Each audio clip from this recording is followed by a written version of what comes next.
Hello and welcome to part 2 on how to travel by sleeper train from Barcelona to Paris. In the first part I travel with the Rodalies, these are the local commuter trains of Catalonia, basically Barcelona, to the French border. There are two spots where you can catch those sleeper trains. Where I'm at right now is Latour de Carol. This is not the fastest route, but definitely the most scenic one. And these trains run daily. This is a daily connection. Behind me you can see the sleeper train, that's the one I'll be taking today. The first part, you can find that in the description of this video. There I'll tell you about more about this. The other part, the other spot where you can find the sleeper trains is in Gare or pt2.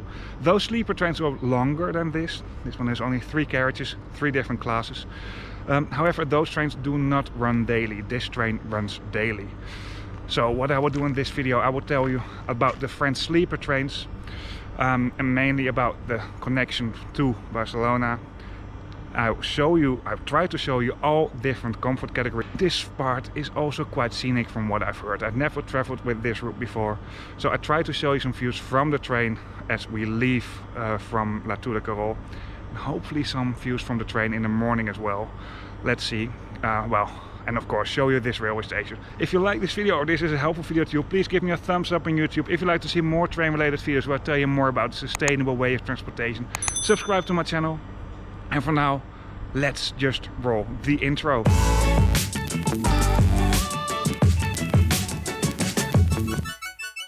Just a quick message before I really start with this video. At the end of the video, I will tell you something more about how to plan your trip on both of these routes for the sleeper trains. Because there are some things you need to know that might help you for planning your trip.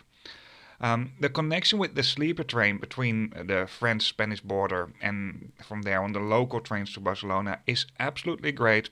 And especially for travelers who travel, for example, from the south of Spain by train up north to the Netherlands, Scandinavia or the UK, because it might save you a hotel somewhere along the way. Once again, I'll get back to this at the end of the video because there are some things you definitely need to know. For now, let's dive into this video. I arrived in Latour de Querol with the Rodalies train that came from Barcelona. These are really commuter trains, and if you've been to Barcelona and you travel by train, at least a local train, you most likely traveled with one of these trains as well. The route to here is really scenic and tickets can only be bought from vending machines or ticket counters. You cannot buy these tickets online. That doesn't count for the train that I'll be taking from this railway station, what is Latour de Querol, to Paris. I bought that ticket online and I've booked it via Trainline. I really like Trainline and it's way better and easier than the French booking website. These trains do terminate here because in Spain they use wider track gauges than in the rest of Europe. This doesn't count for the high-speed lines though, and the high-speed line might also be a good addition to these sleeper trains. I'll explain a bit more about this at the end of this video. And of course, for some long-distance trains there are alternatives, so they can travel on both the Iberian and the standard gauge tracks. But that doesn't count for these very local trains. So this here is the point where the Spanish train network stops. The same thing counts at the Spanish side of the border. There's one standard gauge track that will go just into Spain, but that's it. Although that track didn't seem to be very much used. And another thing over here at this railway station, there's a narrow gauge railway line as you can see here on the right. There's quite a scenic train ride on a narrow gauge railway line from here, but I couldn't take that. But somehow I think I'll be back around here, because I really like to take that train. It's one of the very few panoramic trains in France. Right at the other side from where the train arrived, there's another platform and over here you find the local trains to Toulouse. They do connect very well on these local trains to Barcelona. But I won't take one of these trains today, although I'll be traveling on the same route. But I will be traveling with the Intercité de Nuit, or the night intercity. And my train for today is standing right here. this locomotive hauled train that consists of 3 carriages. However, before we discover the train, let's find out what we can find within this railway station. It's not very big though. There's some waiting room, some information especially about the touristic train, a relay that was closed at the moment I was here, and some departure and arrival screens. Apart from that, there's a ticket counter, a vending machine for tickets, and lots of displays with information. At the front of the railway station there's a parking spot for bikes and a big parking spot for cars. And that's basically it. There's not that much around here. So if you're traveling on this route, please prepare yourself and bring some food. No matter if you travel from Barcelona to Paris or the other way around. At this railway station I didn't even notice a vending machine where I can buy some snacks or drinks. The platforms that are located directly to the railway station building are covered.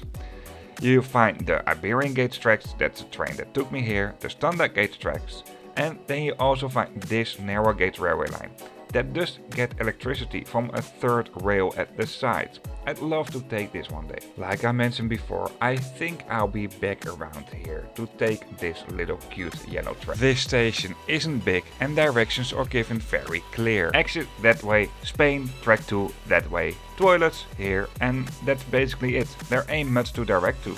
Before you enter the platform, a screen will host route information about the departing train. This is the train that took me here, and the train that will take me away from here and will bring me to Paris is this train here. In this situation it consisted of 3 carriages only. It will be combined with other sleeper trains during the ride, but I'll explain you a little bit more about this at the end of this video. The last carriage is a seating carriage and this is the lowest comfort category. This is an old intercity or local train from Normandy area, and the other 2 carriages are dedicated sleeping carriages. The second class in French sleeping trains are 6 berth compartments and first class of 4 berth compartments. This is different from most European countries. There are only berth compartments, no sleeping compartments, no compartments with private water sink, let alone private and ensuite shower and toilets. But the first class is very different from the second class. And my personal experience is that these are actually really good sleeper trains. For now, let me show you how they are from the inside. Actually, I'm kind of surprised by the low number of people in these trains. I think there were only 5 or 6 on it, including me. That also made the change, and maybe some more people will come to it. What I will do now, I will show you the train, all comfort categories. One thing you should notice is that these trains will be refurbished soon. Some of these sleeping carriages have already been refurbished. As far as I saw this, I don't think that these are refurbished yet, so it's quite old school. Well, because there are not that many people on board, I can do it without a voiceover and give you a tour of the train. Here we go. And for this I will start off with the lowest comfort category, of which you also find the highest capacity. But that's not how I'd like to travel on these trains. This is the most affordable comfort class in these trains. It's quite narrow, I have to say. It's okay, but I will not spend a night in here. These tables in French trains are really big. Find a power plug, reading lights, coat hangers. There's also a sunscreen. Well, for a sleeper train will not really function like a sunscreen, but it can use it really good for, well, maybe filter out some light at night. Find lots of space for your luggage in the overhead luggage rack. Seat numbers can be found below the luggage racks. Some tables do face each other, you can make them slightly bigger using this. Apart from the overhead luggage racks where you can store stuff, at the end of the carriages you find these luggage racks. So still long distance trains after all. They were mainly used for intercity services throughout France, and this one also has the Normandy sign on it, so this was used as an intercity or local train maybe in the Normandy area. Well, it's really pretty, by the way. Apart from that, anything else? Oh yeah, the toilets. Let's do a live toilet review. 2 toilets at the back. Oh, the gender specific, but they're closed at this moment.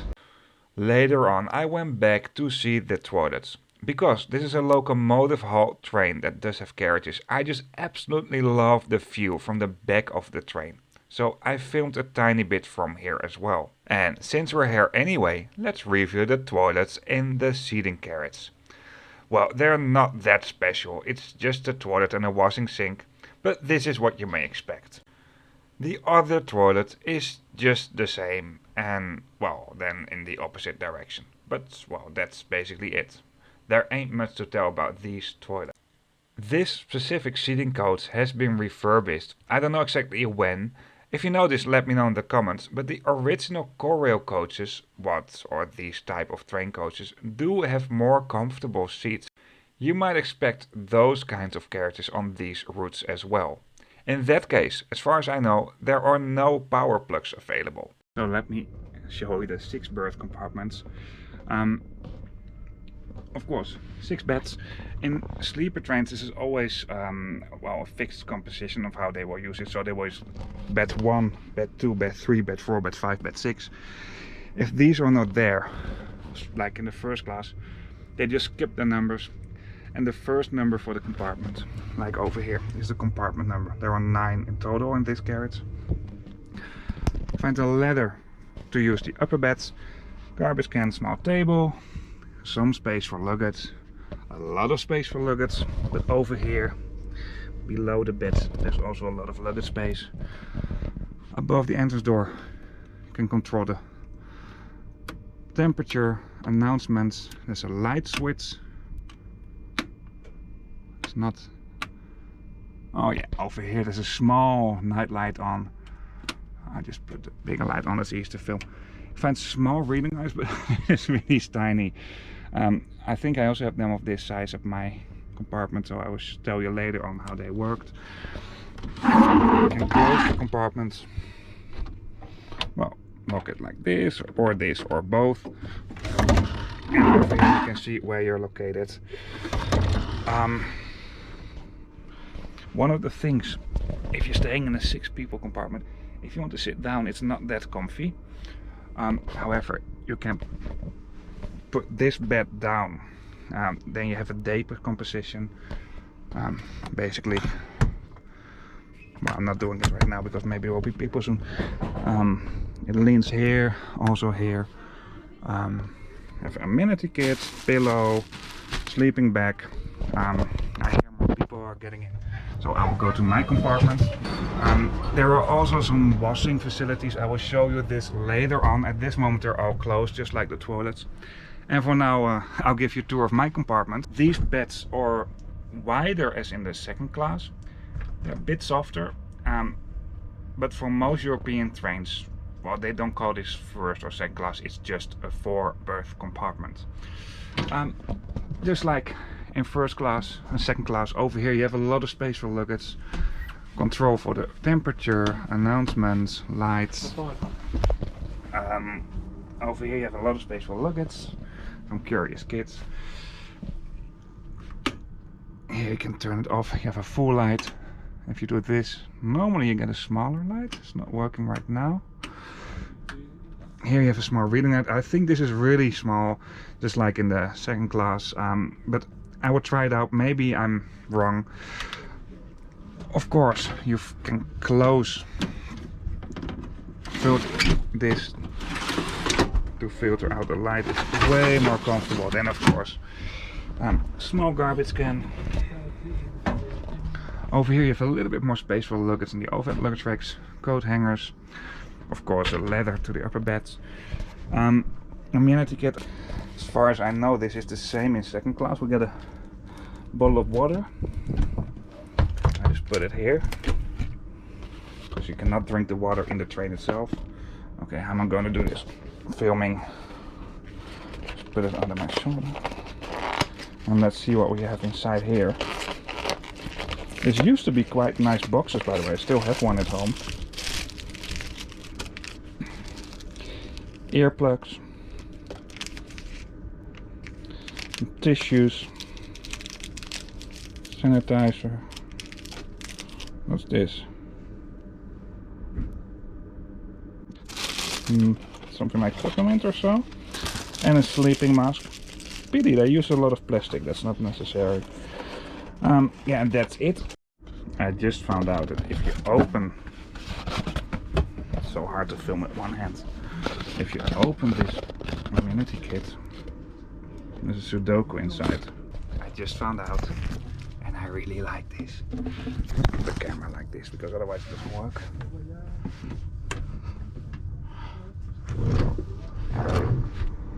I can open up the window. How awesome is that? I don't know how much other passengers like it, but I really like it, and especially for video, so make some shots out of the window while we depart. Something else I noticed is that the head can be adjusted a little bit for the first class beds, as you can see over here. I don't know if this works for the second class as well. If you know this, let me know in the comments. I showed you how it all looks when I came into the train, but I think it's now time to make my bed. It's not bedtime yet, but to show you what it's like. Put this aside. I think it's really good that you know it's clean, but they could do with less plastic. Here's my pillow. Nice and fresh, baby. Waste. Put it really quick under the bed. And here's my sleeping bag, the famous SNCF sleeping bags. It's really hard to film like this.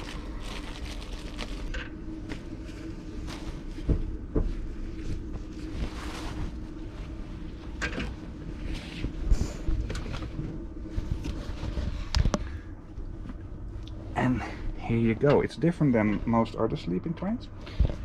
It's not really thick. So if you're someone who has it always cold, I advise you to bring at least a pajama. This train will be combined with another train in Toulouse. I think that part starts in Toulouse, but hopefully there are some newer parts as well, some refurbished parts, so I can show you that as well. One thing that's really missing in these trains is power plugs. For the rest, they're quite good. Before I show you some views from the train and give you more information about how to plan and book your trip, let's have a look at the toilets. These are the toilets in the second class carriages. Pretty fine, nothing special, and there's a power plug over here. Both in the first and the second class there are also these compartments where you can fresh yourself a little bit up, and they're basically the same in the first and the second class carriage. The toilet in the first class carriage is not that much different from the one in the second class. Over here you find a washing sink, toilet, some place where you can hang a towel, and there's also a plug over here for a razor. The route information, so train number and carriage number and stops along the way, will be displayed at route screens at all entrance doors. Tickets do always come including a seat or berth reservation, so full is full. Please note that if you take these trains from Paris, the train will be split up along the way, so make sure you will stay at the right carriage. Please note, there is no dining car and you cannot buy food and drinks in the train. For now, I will show you some views from the train. I had 3 other passengers in my compartment and they joined along the way. After that, I'll get back to you and tell you something more about how to plan and book your tickets for these routes with sleeper trains between Paris and Barcelona.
As I promised at the beginning of the video, I'll get back to you to tell you a little bit more about how to plan your route on this, and also tell you slightly more about the other route that actually makes more sense if you're traveling on a sleeper train on these routes. By the way, sleeper trains are in general absolutely not the fastest way of traveling on trains. However, sleeper trains are very time efficient because you sleep and travel at the same time, so they don't need to be fast because otherwise you don't have enough time to sleep, unless they go on further distances, and these trains will be launched there soon. There are some plans for this, but I can't tell too much about it yet. If you want to travel fast on these routes, you can take the high-speed trains between Barcelona and Paris. In that case, the travel time is a little bit more than 6.5 hours. However, I think in many situations these sleeper trains are more affordable. I think the price for the moment I booked it, because prices are flexible based on the amount of passengers, but I could have traveled to Paris from Barcelona for about €45 or so, what is really affordable for such a distance. Anyway, these sleeper trains are also really great for passengers that will go more up north. And I'm talking about Scandinavia, big parts of Germany, the Netherlands, in the UK. Basically, if you're traveling with these trains, you can get to all stations lots of stations in those countries and those places of Europe, and also reach all stations in Spain. So these are crucial, and they save you a place to stay somewhere along the way. However, planning your trip might be a little bit difficult on these routes. I'll get back to that a little bit later on in the video. Of course, you can take the route I did on this video. That's from Barcelona to Latour de Carol and from Latour de Carol to Paris, or the other way around. However, there is another route, and that's actually a bigger route, a route that makes more sense, and that is if you travel via Portbou or Portbou, I don't know exactly how to pronounce it, and Cerbère. Cerbère is at the French side of the border, and Portbou. I think the Spanish spelling is with a space, and the French spelling is without a space. So one or two words, but the Portbou is at the Spanish side of the border. Those sleeper trains from Paris will run into Spain, but they won't start into Spain. They will start in France. And the reason why you have this thing at the border in Spain, when they built the railway system, they built the tracks on Iberian gauge tracks. So these tracks are wider than in the rest of Europe. However, the high-speed railway system has the same tracks as in the rest of Europe. So this is why the Nightjet might run to Barcelona soon, and they will use a section of the high-speed line. Well, for the route Portbou-Cerbère, actually, there used to be sleeper trains to Portbou until 2002 from the Netherlands. That was really a great thing. It's a pity that they don't have this anymore.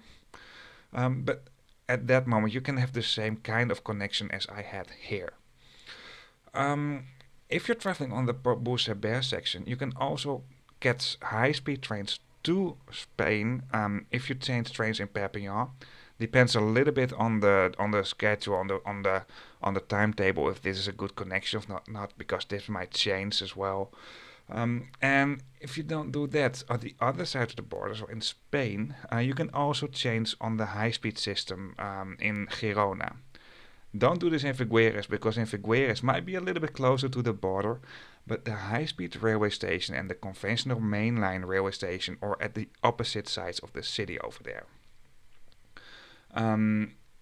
And also the sleeper trains that run between Portbou, Cerbère and Paris, they have a higher capacity, but they don't run daily, at least not all year round, so that might be a little bit of downside. In general, there are also more local trains that will cross the border at those towns. It's still way too low though, but there are more trains than at the Latour de Carol section. About planning, and this might be really challenging, and I think this should be made easier. This is also why I made one video out of this, to hopefully make this a little bit more understandable to you. The Rodalies trains, these are the trains I took from Barcelona to Latour de Carol in the first part of these two videos. And those trains do not pop up in the international timetable called HAVAs. If you're using Interrail, for example, you can plan your trip in an app or Eurail, and those trains will not be visible in the app. However, you can use it. You don't have to pay for a reservation. For the sleeper trains, you're obligated to make a reservation, by the way. Something else I found out is that the high-speed trains between France and Spain do not pop up in Google Maps. And these local trains that will go to the border will pop up pretty last minute. So these are definitely things that needs improvement. And these sleeper trains, they provide great connections to other parts of Spain as well. For example, there's a sleeper train that runs in the summertime that's relaunched again to Hendaye. And from there on you can take the ESCO train to Basque Country. I'm not going into that right now. In general, these sleeper trains will be combined as they move to Paris with sleeper trains from other directions, mainly from the Spanish-French border around that area. And as they move from Paris down south, they will be split up in different sections. My train was being combined, the sleeper train, with a sleeper train that came from Lourdes. Yeah, and I think that's all. I think these are the basics for planning. It's quite difficult. It might be quite difficult. You can use the Rodalies. Their website is linked in the description of this video for the sections to the border. Trainline, also link that. You can book the train tickets over there for the other trains, so both the high-speed trains that will go across the border, but also the sleeper trains. I booked my ticket via Trainline as well. And also for high-speed trains within Spain. Booking terms for trains in Spain might be a little bit different. Sometimes specific trains might be bookable, other trains not. I'm not going into that right now, although I'd love to, but this, after the video talking, already takes way too much time. But if you have any questions on planning, let me know in the comments. I try to answer your questions as good as possible.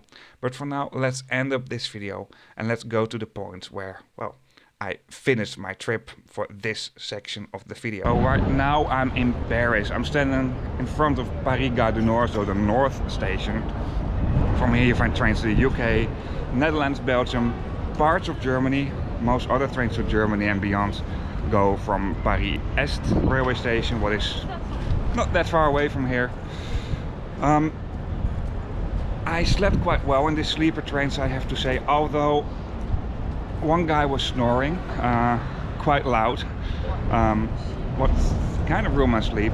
I was wearing earplugs, so this helped a lot. And this is actually the first time for me that someone is snoring really loud in a sleeper train. So I think I'm lucky with that. Fingers crossed. I will keep it this way. And the first class is actually way better than the second class. Better than I expected. I was not able to show you the newer trains. That's a kind of a pity, the refurbished trains. Anyway, I hope you like this video. If you do so, please give me a thumbs up on YouTube. If you have any questions, or even if you just want to say hello, feel free to leave a comment. Comments, likes and subscriptions are very much appreciated to help this channel grow and to convince more people about a more sustainable way of transportation. This channel is mainly focusing on international and long distance train traveling. Sometimes ferries, because ferries and trains are a good combination when trains are not an alternative. Ferries are in general. Well, from here on I take a train to Lille. We'll be making a trip report about that as well. I featured different stations that might be interesting on these routes or for connecting trains as well. You can find them in the description of this video. I talk way too much. That's really it for this video. I hope you liked it and see you on my next video.